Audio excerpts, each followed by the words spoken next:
Hey friends, welcome to One Little Coder. In this Stable Diffusion tutorial, I'm going to teach you how to create an in-painting tool using Gradio. So this in-painting tool, AI InPainting Tool, is going to completely work on your Google Colab environment, and it is completely free. And then you can actually upload an image, just mark the area, like mask it, and then you're going to have the Stable Diffusion or a AI generated or AI fixed image just right, and you can just right click and save it if you want. So this is a very simple tool. The objective of this tutorial is one, for you to know how easy it is to create a tool like this using Gradio. But also, what it was really fun to see that you can literally upload an image, just mask it, and then finally you have a different image, and yeah, you can add a prompt as well. So I really had fun creating this tool, and I hope you also would have fun creating this tool and making new images using Stable Diffusion and Gradio. So I'm going to get started with the tutorial. Before that, I would just like to tell you that the code that I've used is mostly borrowed from Hugging Face team. So they put together in painting utility script. So I'm literally using that. So huge credit to the Hugging Face team. But again, I'm going to the flow of this tutorial is going to be, I'm going to show you first how to do this on Collab, and then we're going to take that code and then wrap it as an app, and you can do everything that you have done. So this Google Colab notebook will be in the YouTube description just below the like button. Just give like and subscribe if you have not. So you can click the Google Colab notebook and then open that notebook and go here, say copy in your own drive. So you can copy the notebook, like if you think that I'm going to steal your data or something, so you can copy it in your own drive, and then you can start using it. You can literally run everything. So I'm going to say what are the things that you have to change, and also will give you a code walkthrough. So without further ado, let's get started. So the first thing is we're going to just check the machine that I've got here. I've got a Tesla T4 machine. That's good. And the next thing is we need to install the regular set of libraries for Stable Diffusion. We are using transformers, which is Hugging Face transformers library. Diffusers is Hugging Face library for diffusion based models. In our case, we are using Stable Diffusion. And the next thing is just so the next thing is we need Gradio. We need Gradio for building the full stack web application. Once that is done, the next thing that we are going to do is we are going to run from Hugging Face hub import notebook login. Once you click login, so it's going to actually create an interface where you have to copy and paste your Hugging Face key. If you have not done this, I would recommend you to watch my previous videos where you can actually see this. But generally, this is a very straightforward thing I've covered multiple times in my previous videos. Then the next thing is, this is the code that the Hugging Face team has put together. Just for your reference, I've added it here. But otherwise, what we are doing is we're going ahead and downloading the code from this particular place, which is the Hugging Face Diffusers repository. The examples inside inference, I'm just literally downloading the inpainting.py file, and it's going to be inside my inpainting.py. So once we download this code, the entire code, then the next step is for us to import certain libraries. IO basic, we are going to do some encoding, and from torch we want autocast. Just I'm importing entire torch as well, just for converting the device and other things. Request, if you're going to download the image from internet, which is what we're going to do in the first part of the code. The finally below for image processing. And the main thing here is from InPainting, we are going to import the class Stable Diffusion InPainting pipeline. So this is very similar to what we did with image to image, if you remember or if you have watched that video. The next thing is we are going to create a helper function that helps us download an image from a given URL. So input is URL, from request you get the URL, and then you convert into RGB channel, and then you return the image. So input is a text, that is a URL, and output is basically a pillow image. So we have got two URLs. One is the input image URL, and then the second one is the mask URL. So if you're not familiar with the concept of masking, I'd like to quickly show you what does it mean. So if I go here and then run it, you can see that there is an input image. So the input image is this. So this is the input image. For that input image, you can create a mask. Like if you're familiar with Photoshop and all those things, people create mask to create like a separate section. So if you're familiar with the lasso tool on Photoshop, this is what you would usually do to mark against a person so that you can remove the background, change things and all those things. So this is mask. So for us to do this thing, we need two things. We need one, the image, the actual image. Second, we need mask image. And that's why you have input image URL and mask image URL. The next step is we are going to download the input image, also the mask image, and resize it to 512 by 512, 512 by 512. So at this point, our input image is ready, our mask image is ready. Next is very basic thing. Set the device as CUDA because we have got a GPU, and use Stable Diffusion InPainting pipeline and download the model. And again, just remember, if the model is not getting downloaded, which means you have not accepted the terms of services of Stable Diffusion model, also you might not have added the Hugging Face login token here. So you need to do two things. Go to the model link, accept this terms of services. By this time you would have, like if you have seen my couple of my videos, by this time you know that you would have already done it. But for somebody who's coming for the first time, please watch the first video in this playlist where you would know how to go to the model hub and then accept the terms of services, and also to copy the token and paste it.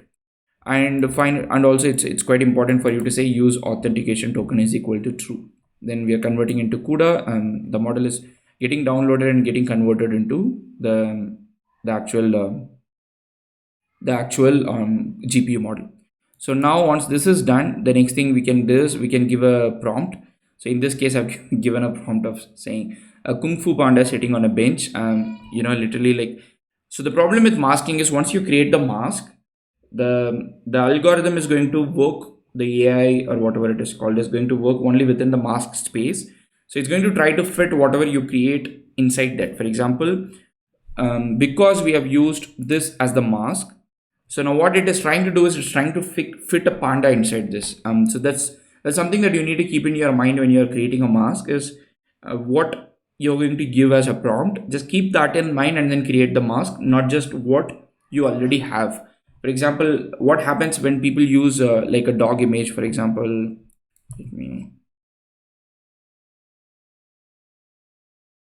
let me show the dog image first. So what happens when people see a dog image, people would probably mask on the dog image, but maybe you want to replace it with an elephant. That's not going to happen because you are actually replacing a very small size with a very large image that's very hard to fit in. So what you need to keep in mind when you're going to create this mask image is that you need to keep what you're trying to replace in mind and then replace it in that way so that it looks natural, not just the input image. That's something to keep in mind. And going forward, when we create the Gradio application, we're going to actually do masking in live. So that will solve the problem. Like you don't have to separately create mask and come back here. So that might solve the problem. So this is our input image, and the prompt that I've given is a Kung Fu Panda sitting on a bench. I think the Kung Fu aspect has been pretty ignored. So what are we going to do? We are going to say with AutoCAD CUDA, very simple, the pipe function. Prompt is the prompt that we give. Input image is the init image, the initializing image. Mask image is the mask image. The strength is something that you can play around with to describe how different you want the image to be. So you can go from very basic to high strength. And once we do that, we are going to take the image as sample, and then take the first image, and then we can see that is the image that you see here. So what I've done here is I've taken the input image, given the created a mask around this, and again this input image comes from the example that the Hugging Face team has given, but I found it pretty useful to use like that. So prompt, and then the main part where the image is generated, and then you have got the image, and then finally printing.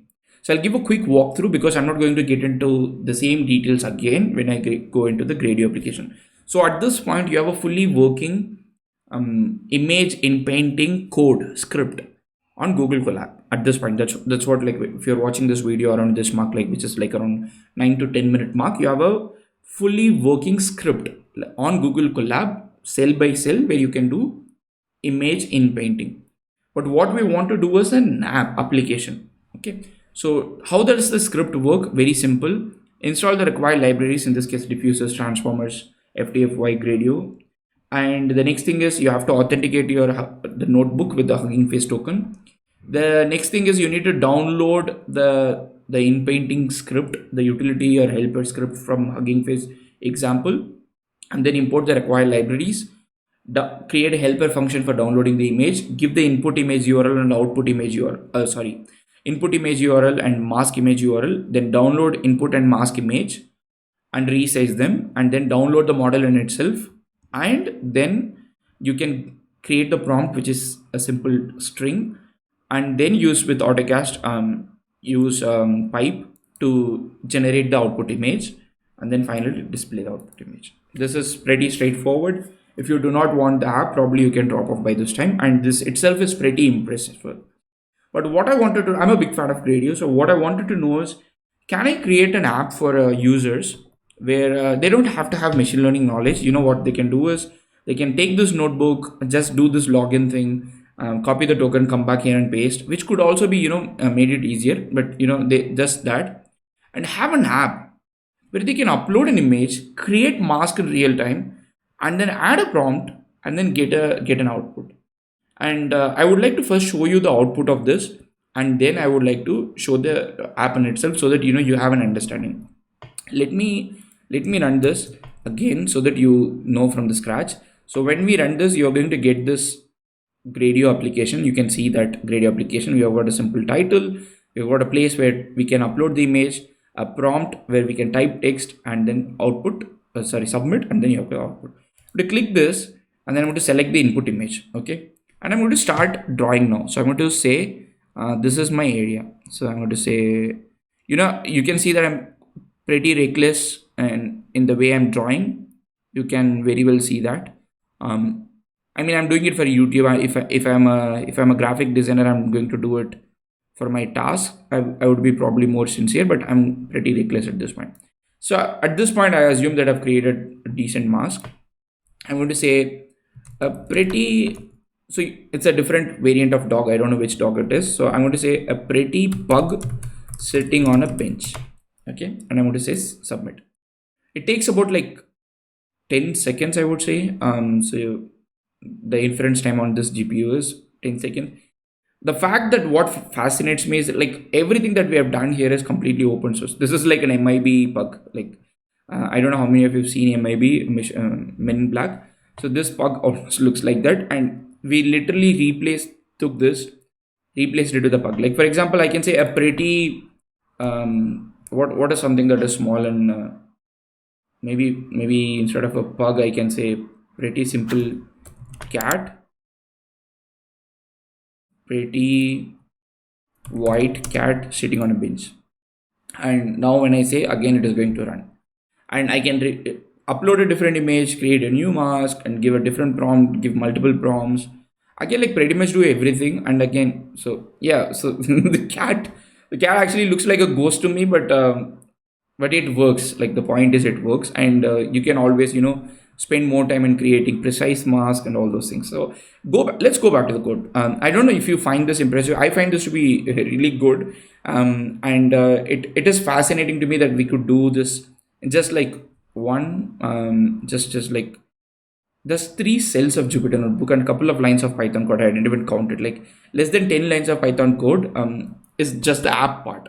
Like let's say you have got the core ML part separately, the AI part separately. But to take the script and convert into an application, like full stack application, I just like had to do like 10 lines of Python code, and that is super impressive. First thing, import Gradio as GR, pretty standard stuff. Next is the way Gradio works is like I'm using Gradio's previous class called interface. Gradio has got blocks now, but I wanted to keep it a little simpler. Blocks is like if you want to go deep in the API, if you want more flexibility, if you want to change a lot of things, then it's blocks. But I wanted to keep it simple, so I'm sticking to interface.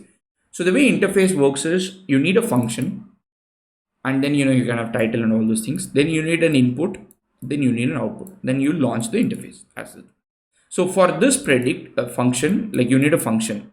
So I'm creating a simple function that has an input image and a mask image, and then it generates just whatever we saw, and it outputs the image. And also we have a prompt. So now this prompt, and the input image and the mask image comes from my input. So if you see my input, I'm jumping here and there. Just stay with me. I'll again go back. So now this predict function, like I said, it has three objects. You can see three objects, basically three Python objects. One is prompt, there is input image, the other init image, the next one is mask image. Now this init image and mask image, if you see, init image and mask image comes from this dictionary, which is a parameter that is passed to the predict function. So here there is a dict, here there is a dict.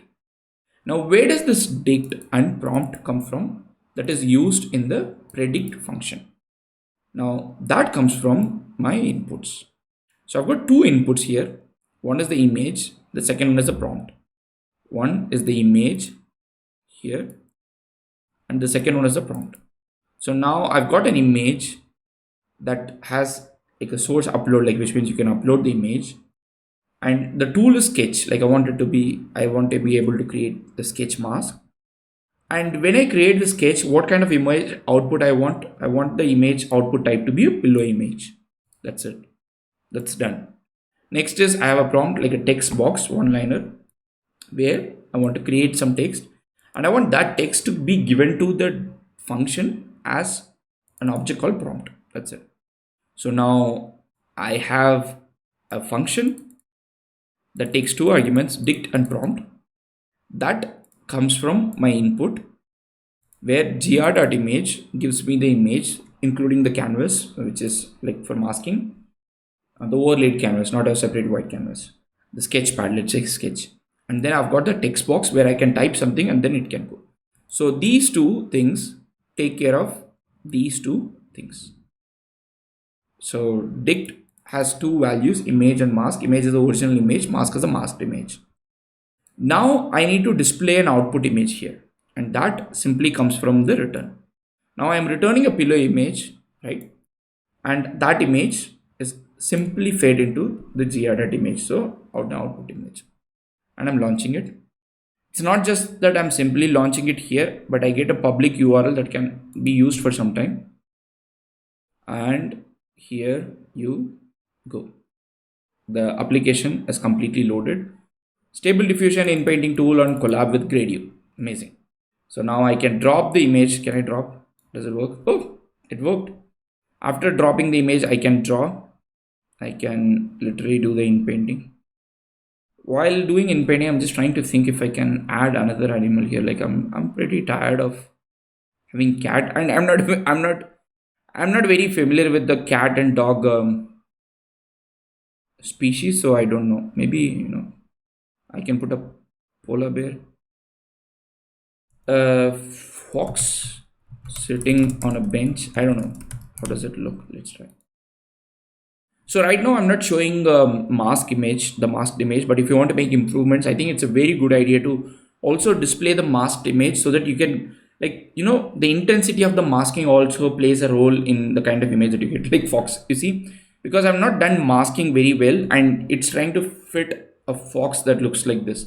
And when I run it again, it's going to create a different fox now. So every time you run it, that's again, like, you can now add parameters like seed value, those kind of things. So the kind of improvements that you can bring to this tool is, show the show the masked image, give ability for users to change strength, guidance, seed value, number of images that you output, all those things. This looks pretty terrible. So instead of fox, I can go with a panda, a cute panda sitting on a bench. And now you can see that it is loading, and it's ideally going to create an image. Does it? Yeah, the panda at least looks better. Maybe I want, instead of a cute panda, maybe I can try what else? I can try a parrot. Why not parrot? Cockatoo. I don't know if I'm spelling it correctly. It looks like it's wrong. Cockatoo. Okay, I missed a no. Let's see. I'm trying to fit a cockatoo inside there, and It looks good. It looks giant. It looks huge, but it looks beautiful. So, and you can see like this is not very well done in the borders, because also you can see that my masking was not done very well. But all in all, you have a full stack application here. Like you can share this URL with anybody on internet and they can play around with this. And it's pretty impressive that you can do it in a few lines of Python code, and the entire thing is open source. Once again, huge thanks to the stability team, stable diffusion team, for giving this amazing tool, and also Hugging Face team for constantly uploading some helper script, and also Gradio team for making this really easy for us to create a full stack application. I hope this video was helpful to you in creating your own in-painting tool, AI in-painting tool. If you have any question, let me know in the comment section. Otherwise, happy coding. Peace.